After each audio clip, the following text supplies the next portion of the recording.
let's look at the opportunity that really is out there. We call it opportunistic adaptation. Innovation really is the core of stretching out the business market and creating new products. You can sit down and have a product over here and make one small tweak, one small innovation, and boom, you have a smash hit. Down here, you see a series of cameras. We don't even use almost any of them.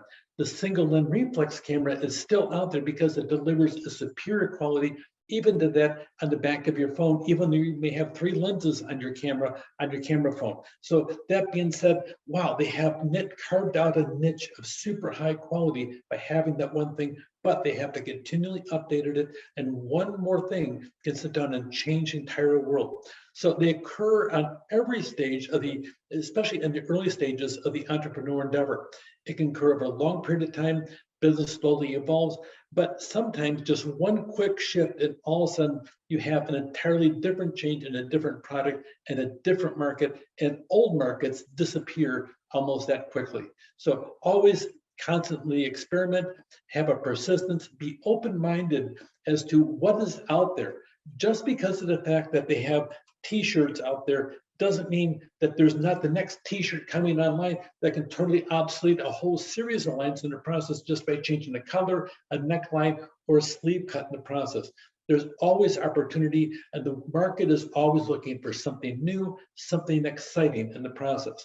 Scalability, it really describes the capacity of a business model to cope and perform under expanded workload. So scalability, you start out with something small and there's 2 of you, and all of a sudden now it expands so quickly, it grows, and you have to go way past 2. You may have to have 5 people the next week and then 50 the next 2 months. So it depends on the scalability. So when we talk about a business model, you want to make certain it's scalable.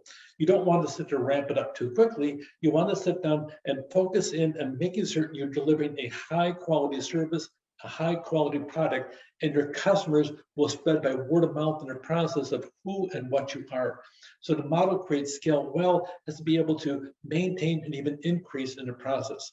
And you have to sit down and have a system that learns. Have an idea, build it, measure. Don't just continually build, measure where you're at, and then learn and continue to add more ideas in the process to make your product or your service even better by the time it's all done.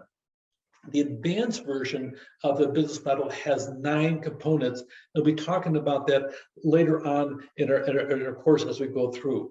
The Canvas business model is so powerful that the Federal Administration, Small Business Administration, you will actually see on their website, they've started this different one-sheet opportunity canvas on their website out there for people to sit down and consider for starting the business. It's powerful, it's useful, and we'll be learning all about it. Here is the modern one that we look at, but I want you to start with the other one, but we're going to be diving into this one in the weeks to come in the process. Really, it's got different aspects of it. We got customer segments. We'll talk about value propositions. We'll talk about the channels of distribution as we go through, customer relationships, revenue streams, the key resources, and the activities and partnerships you have over there. The last one on the partnerships, we're going to spend a lot of time there because of the fact that we only tend to always focus in on, well, that person sat there and they started off and they're successful. But for every single Steve Jobs, you always have other people supporting him. He didn't start the company by himself. He actually wasn't even a technology person. Wozniak was a technology person, but you never hear about Woz. You only hear about Steve Jobs because he liked to take the limelight and push the product, and by golly, he was good at it. Wozniak didn't want to have the limelight. He wanted to sit and toil in the back room and create new opportunities in the world of technology. They made a fabulous team. So we'll talk about partnerships, and we'll talk about the different ones that are highly successful out there. On the building blocks, we're going to be going through the definitions here, and keep in mind the definitions as we work through different aspects of our projects as they come through there. On the building block, a value proposition is what's offered in the market. We want to make certain that somebody, when they do a transaction with us, they go through and they have a value that they receive from us. And the different clients, we're going to talk about all the different aspects of it, the resources to make the business model possible, the key activities and the key partners, and then the revenue streams and the cost structure. So these are the 9 building blocks we'll be dealing with on days to come. In the first week, which is where we're at right now, cover the assignments. Assignment 1's a YouTube video of the author. It has good in-depth material. We're going to use what's called an asynchronous learning model for this class. Instead of this class being everybody meeting at the same time, or synchronized our calendars to meet at the same time, we have an asynchronous model. When you put the A in front of the word synchronous, that means non-synchronous. You'll be able to take your lessons at any time that you want. A couple of things we do in the podcast is I will have all of this on Canvas in a series of small lectures in the process. We'll call it a pod class, as I mentioned in the introduction video. And then also you'll be able to, I'll be sending out announcements.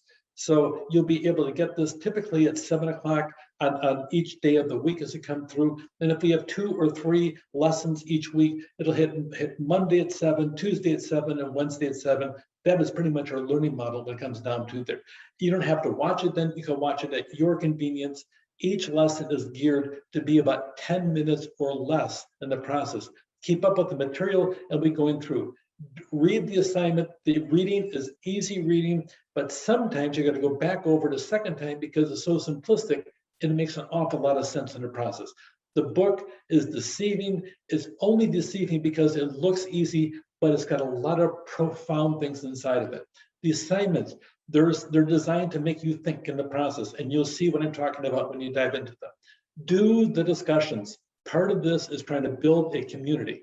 So start with the opportunity canvas.